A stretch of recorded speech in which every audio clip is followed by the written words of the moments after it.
जय श्री हरि प्यारे भक्तगणों, स्वागत है आप सभी का आपके अपने चैनल कहानी सुनो में। आज हम सुनेंगे 32 पूर्णमासी की व्रत की कथा। 32 पूर्णिमा व्रत की संपूर्ण कथा। पूर्णिमा तिथि का हिंदू धर्म में विशेष महत्व है। इसे धनदायक और संतानदायक व्रत माना गया है। जो लोग पूरे विधि विधान से पूर्णिमा का व्रत करते हैं और पूर्णिमा के दिन चंद्रमा को अर्घ्य देते हैं, उन पर भगवान विष्णु और माता लक्ष्मी की विशेष कृपा होती है। आइए अब हम 32 पूर्णिमा के व्रत की कथा सुनते हैं। द्वापर युग में एक समय की बात है कि यशोदा जी ने कृष्ण से कहा, हे कृष्ण, तुम सारे संसार के उत्पन्नकर्ता, पोषण तथा उसके संहारक हो। आज कोई ऐसा व्रत मुझसे कहो जिसके करने से मृत्युलोक में स्त्रियों को विधवा होने का भय ही न रहे। यह व्रत सभी मनोकामनाओं को पूर्ण करने वाला हो, ऐसा कोई व्रत बताओ। श्री कृष्ण जी कहने लगे, हे माता, तुमने अति सुंदर प्रश्न किया है। मैं तुमसे ऐसे ही व्रत को सविस्तार कहता हूँ। सौभाग्य की प्राप्ति के लिए स्त्रियों को 32 पूर्णिमाओं का व्रत करना चाहिए। इस व्रत को करने से स्त्रियों को सौभाग्य संपत्ति मिलती है। यह व्रत अचल सौभाग्य को देने वाला और भगवान शंकर के प्रति मनुष्य मात्र की भक्ति को बढ़ाने वाला है। यशोदा जी कहने लगी, कृष्ण, सर्वप्रथम इस व्रत को मृत्युलोक में किसने किया था, इसके विषय में भी मुझे विस्तार से बताओ। श्री कृष्ण जी कहने लगे कि इस भूमंडल पर एक अत्यंत प्रसिद्ध राजा, चंद्रहास से पालित, अनेक प्रकार के रत्नों से परिपूर्ण कातिका नाम की एक नगरी थी। वहाँ धनेश्वर नाम का एक ब्राह्मण था। उसकी स्त्री अति सुशील और रूपवती थी। दोनों ही उस नगरी में बड़े प्रेम के साथ रहते थे। घर में धन धान्य की कोई कमी नहीं थी, पर उनको एक बड़ा दुख था कि उनकी कोई संतान नहीं थी, जिस वजह से वे दुखी रहते थे। एक दिन एक बड़ा तपस्वी योगी उस नगरी में आया। वह योगी बाकी सभी घरों से भिक्षा मांगकर भोजन किया करता था, लेकिन उस ब्राह्मण के घर से भिक्षा नहीं मांगता था। एक दिन योगी गंगा किनारे भिक्षा मांगकर प्रेम पूर्वक खा रहा था कि धनेश्वर ने योगी को यह सब करते देख लिया। सब कार्य किसी प्रकार से देख लिया। अपनी भिक्षा अनादर से दुखी होकर धनेश्वर योगी से बोले, और सभी घरों से भिक्षा लेते हैं, परंतु मेरे घर की भिक्षा कभी नहीं लेते, इसका क्या कारण है? योगी कहने लगे, आपके धर्म हमें इस बात की आज्ञा नहीं देते, क्योंकि अभी आप गृहस्थ जीवन में एक सुख से वंचित हैं। आपके घर में संतान होने पर मैं आपके घर से भी भिक्षा स्वीकार करूंगा। उन्होंने कहा कि जिससे संतान नहीं है उसके घर से भिक्षा लेने में मेरे भी पतित हो जाने का भय है। धनेश्वर यह बात सुनकर बड़ा ही दुखी हुआ और योगी के चरणों में गिर पड़ा। दुखी मन से कहने लगा, आप मुझे संतान प्राप्ति के उपाय बताएं। आप सर्वज्ञ हैं, मुझ पर ईश्वर की कृपा करें और अवश्य ही कृपा करके बतलाएं। धन की मेरे घर में कोई कमी नहीं है, लेकिन मैं संतान न होने के कारण बहुत ही दुखी हूँ। आप मेरे इस दुख का हरण कीजिए।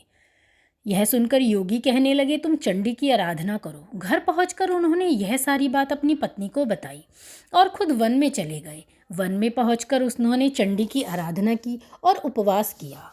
चंडी ने 16वें दिन उसको सपने में दर्शन दिए और कहा कि हे धनेश्वर, जा, तेरे पुत्र होगा, लेकिन उसकी आयु सिर्फ 16 वर्ष ही होगी। 16 वर्ष की आयु में उसकी मृत्यु हो जाएगी। अगर तुम दोनों स्त्री और पुरुष 32 पूर्णिमाओं का व्रत करोगे तो यह दीर्घायु हो जाएगा। जितनी तुम्हारा सामर्थ्य हो उतने आंचे के दिए जलाकर शिव जी का पूजन करो, लेकिन पूर्णमासी 32 ही होनी चाहिए। सुबह होते ही तुम इस स्थान के पास एक आम का पेड़ देखोगे। उस पर चढ़कर एक फल तोड़कर अपने घर चले जाना। अपनी स्त्री को इसे बताना और उसे खिलाना। सुबह स्नान होने के बाद वह स्वच्छ होकर शंकर जी का ध्यान करे, तब उस फल को ग्रहण करे। तब शंकर भगवान की कृपा से उसको गर्भ हो जाएगा।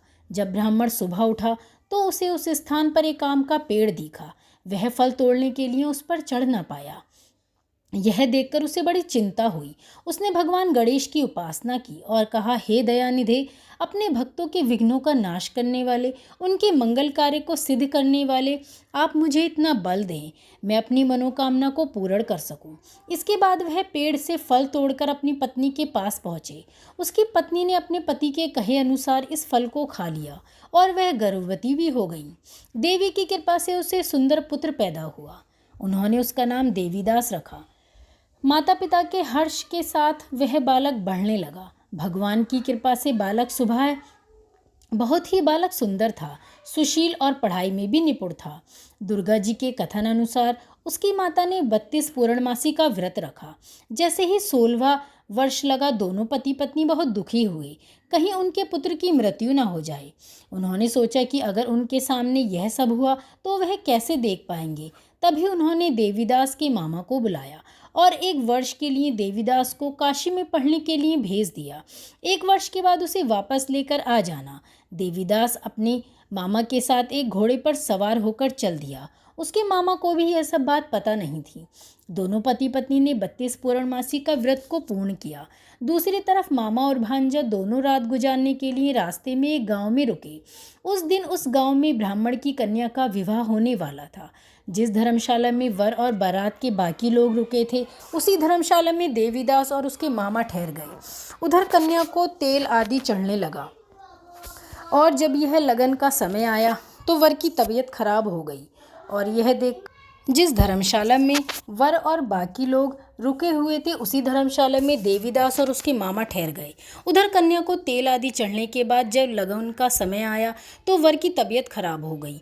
वर के पिता ने अपने परिवार वालों से विचार विमर्श करके कहा कि यह देवीदास मेरे पुत्र जैसा ही है, मैं इसके साथ लगन करा दूं और बाद में बाकी सारे काम मेरे बेटे के साथ पूरे हो जाएंगे। ऐसे कहने के बाद वर के पिता देवीदास को मांगने के लिए उसके मामा के पास गए और उन्हें सारी बात बताई। मामा ने कहा कि कन्यादान में जो कुछ भी मिलेगा वो हमें दे दिया जाए।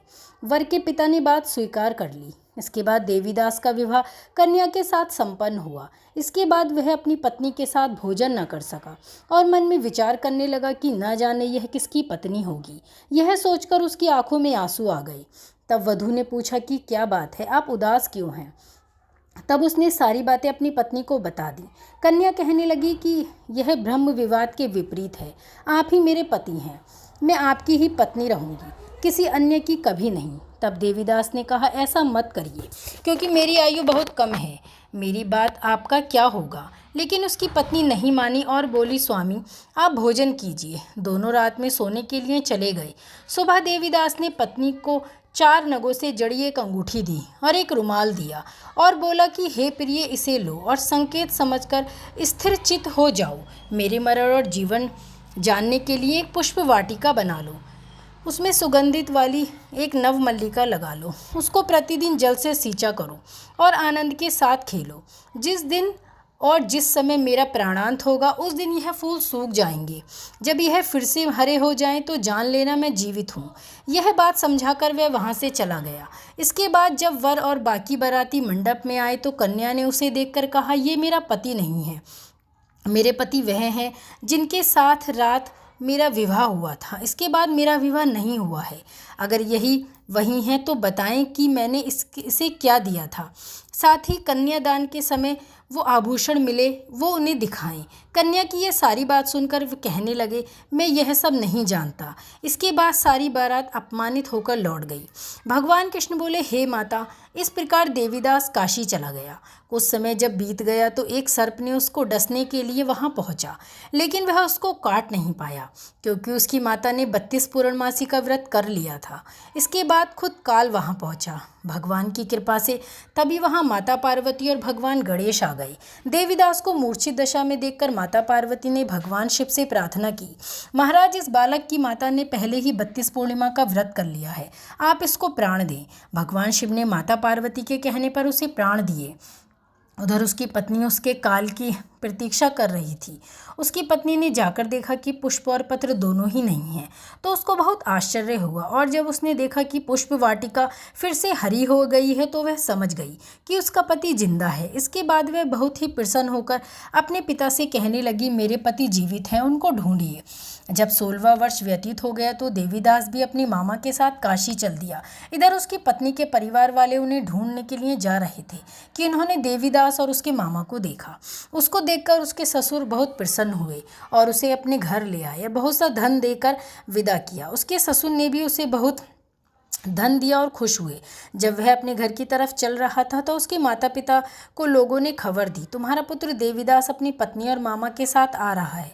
ऐसा समाचार सुनकर पहले तो उन्हें विश्वास नहीं हुआ, लेकिन जब देवीदास आया तो उन्होंने उसके उसको अपने सीने से लगा लिया और देवीदास ने अपने माता पिता के चरण छुए। दोनों के आने की खुशी में धनेश्वर ने बहुत दान और दक्षिणा दी। श्री कृष्ण जी कहने लगे, इस तरह धनेश्वर को 32 पूर्णिमाओं के व्रत के प्रभाव से संतान प्राप्ति हुई। जो स्त्रियां इस व्रत को करती हैं वह जन्म जन्मांतरों का वैभव और दुख नहीं प्राप्त करती हैं और वैभव को प्राप्त होती हैं और सदैव सौभाग्यवती रहती हैं। यह मेरा वचन है। यह व्रत संतान देने वाला और सभी मनोकामनाओं का पूर्ण करने वाला है। अखंड सौभाग्य का वरदान भी इस व्रत से ही मिलता है। बोलो पूर्णमासी व्रत की जय। 32 पूर्णिमाओं की जय।